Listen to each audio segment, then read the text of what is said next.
For my project, I decided to make a model of the solar system. The problem I'm investigating is trying to find out the exact length of a day and a year on the planet Earth. Here's the code that I used to make it. I'm going to go ahead and run it so you all can see the system. This is it. These are all the small dots around here with the sun in the center. They're not moving very fast because I have a small delta T. But you can still see the inner planets moving around and the outer planets moving very slowly. You can see all the planets here, and later I'll run it faster so that you all can see all the planets moving around very fast. This is basically the system. You can see I have all 9 planets in here. Okay, and how I did this. So in my code, what I started by doing is taking Sun, Mercury, Venus, all the way to Pluto, all the planets, defining them as spheres, giving them colors, trails, and I made their radiuses. The radiuses are not the actual radiuses of the planet. I had to make those way bigger so they would actually be visible in VPython. And then from there I gave them positions, and further down here I defined their momentums by taking their mass, which I found, and multiplying it by their velocities.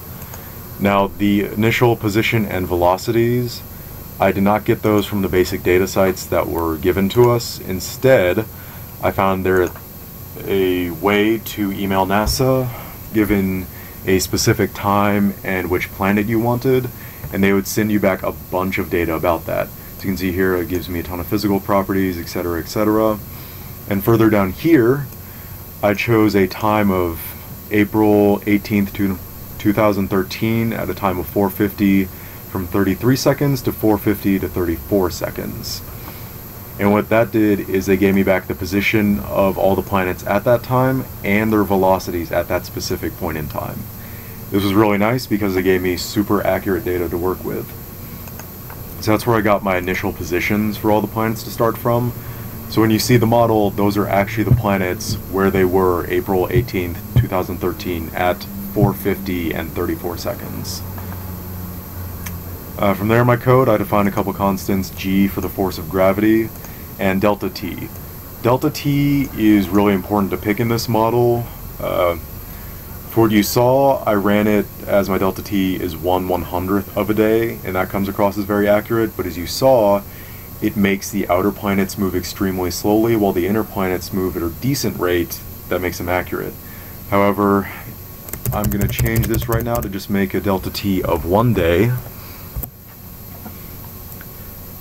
And as you can see, the outer planets are moving much, much faster around. You might actually get to see Pluto finish its orbit.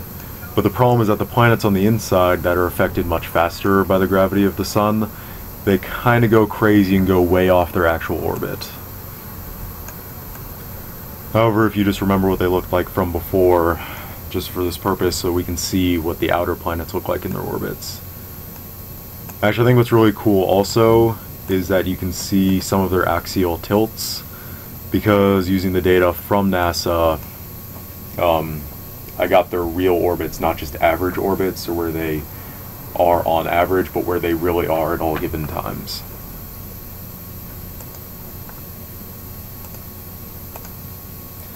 So the while loop to update their positions.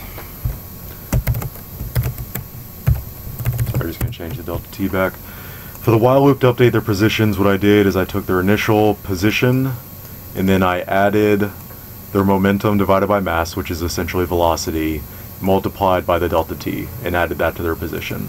That updates their position at each time, and then from there I updated the force of gravity acting on each planet, which is basically just G, which I defined earlier, times the mass of the planet times the mass of the sun, divided by their distance squared, which I calculated right up here, times the direction of that difference between them.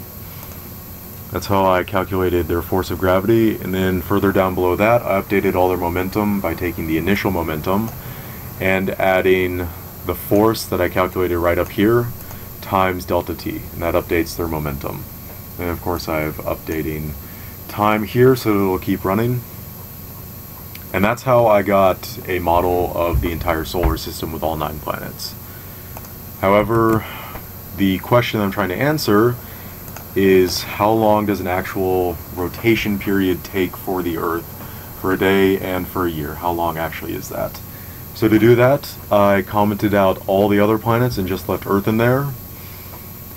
And I changed delta t to 5 seconds.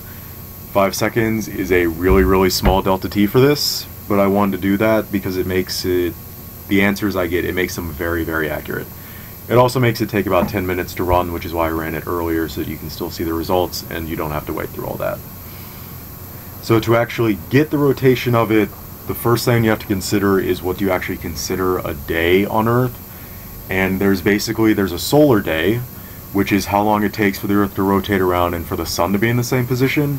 And then there's a sidereal day. A sidereal day is where the planets, or where from Earth you can see the stars in the sky, how long it actually takes the Earth to rotate around so the stars are in the exact same position again. The reason those two are different is because when the Earth is rotating, let's say a sidereal day, so you see the stars in the sky at one point, and then it rotates a full rotation, you see them and they're in the same point again. Now in the time that it took to rotate, it also moved slightly around the sun, so for the sun to be in the same position, it actually has to rotate a little bit farther so that the sun will be in the same position. And that's the difference between a sidereal and a solar Earth day. So I actually calculated both of those, and a sidereal year and a solar year for Earth. How I did that was I found a way to make it so that when the Earth hits the same position as it was initially in, it'll collect the data of how much time it took to go around and how many total revolutions it made. So I'm not going to show it because it takes really, really long, but I ran it before and got these results right here. It takes the Earth, I believe this is, this is 31 million something seconds to go around the sun. And when I take that number and I convert it to hours and divide by however many rotations it did, sidereal rotations, you get 23.93 on and on hours. So a sidereal Earth day is slightly less than the 24 hours.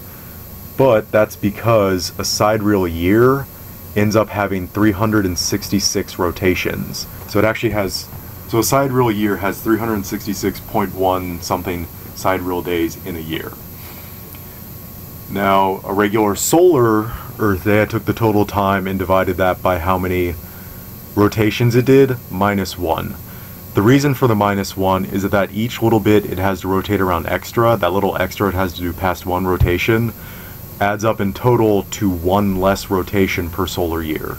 So if you take the total time it takes to go around the sun in a year and divide by that many rotations -1, you get 24.0000278 in on hours. So 24 hours for a solar day is a very good approximation. But if you want a sidereal Earth day, which is how many hours it takes to do one rotation, no extra, it's 23.9344 hours. So you can actually see the time it takes for the Earth, or how long a day and a year are, depends on how you want to measure that.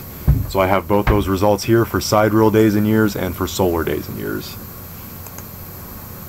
Basically how I did that in my code is I used a rotate function in Python, and I took each rotation that I did in the while loop and added it up to a total angular moment, to a total rotation, much like we do for delta t. And then I just took that total rotation, divide by 2 pi, and that gets how many revolutions it made. And I use those numbers. And that's it for my project. These are the results here if you want to look at them again. Thank you very much.